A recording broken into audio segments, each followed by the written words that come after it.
L'implant cochléaire est un dispositif qui permet de restaurer l'audition en cas de surdité profonde, c'est-à-dire lorsque les appareils auditifs sont inefficaces.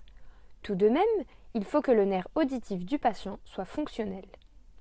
L'implantation effectuée avant les 2 ans de l'enfant permet un résultat optimal lorsque la surdité profonde est présente dès la naissance.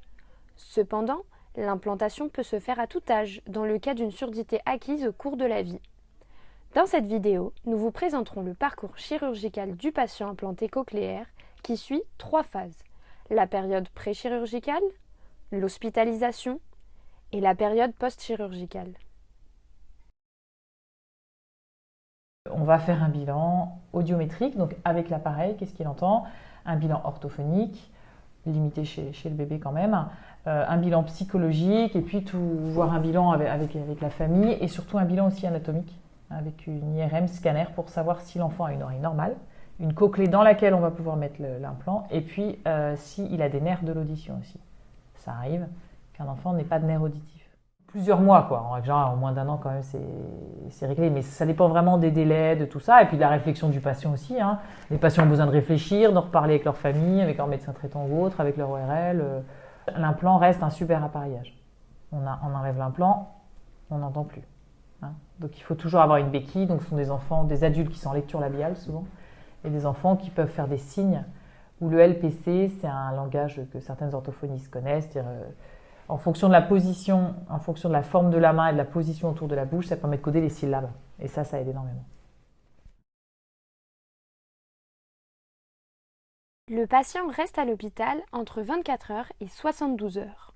Cependant, les opérations ambulatoires sont de plus en plus courantes. Le patient peut seulement rentrer la veille pour régler les formalités administratives et voir l'anesthésiste. Le patient devra prendre une douche complète à la bétadine et être à jeun pour l'anesthésie. Le chirurgien lui rasera les cheveux autour de l'oreille à implanter.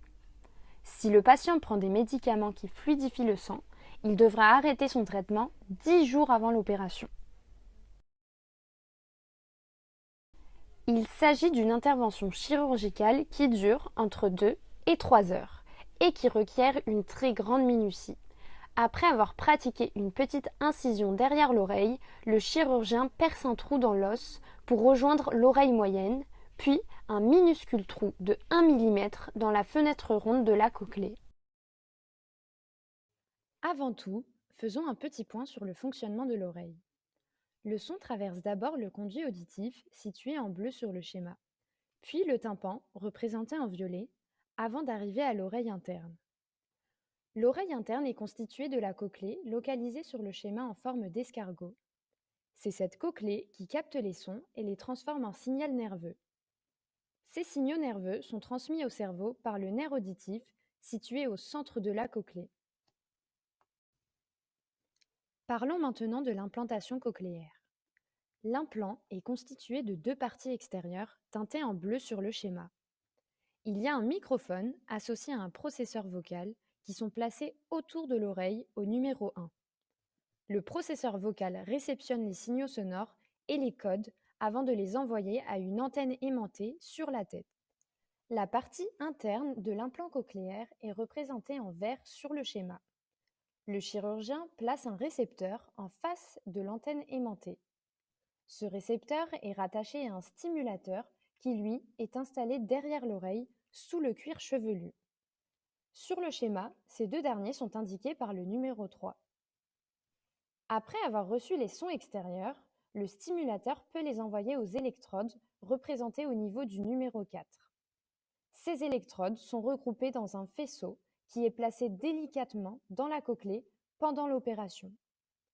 Le faisceau d'électrodes sera capable de stimuler le nerf auditif à la place de la cochlée elle-même initialement. Les effets secondaires sont rares et généralement transitoires. Les patients peuvent ressentir des vertiges, une gêne à la mastication, des spasmes de la face, un dérangement du goût, un inconfort autour de l'oreille opérée ou des acouphènes. Le seul vrai risque de cette opération chirurgicale est infectieux, comme dans toute implantation d'un dispositif médical. À ce risque général s'ajoutent quelques risques plus spécifiques, comme celui de la paralysie du visage, puisque le nerf facial passe tout près de l'endroit où se fait l'intervention pour l'implant cochléaire. Il s'agit toutefois d'un risque extrêmement faible.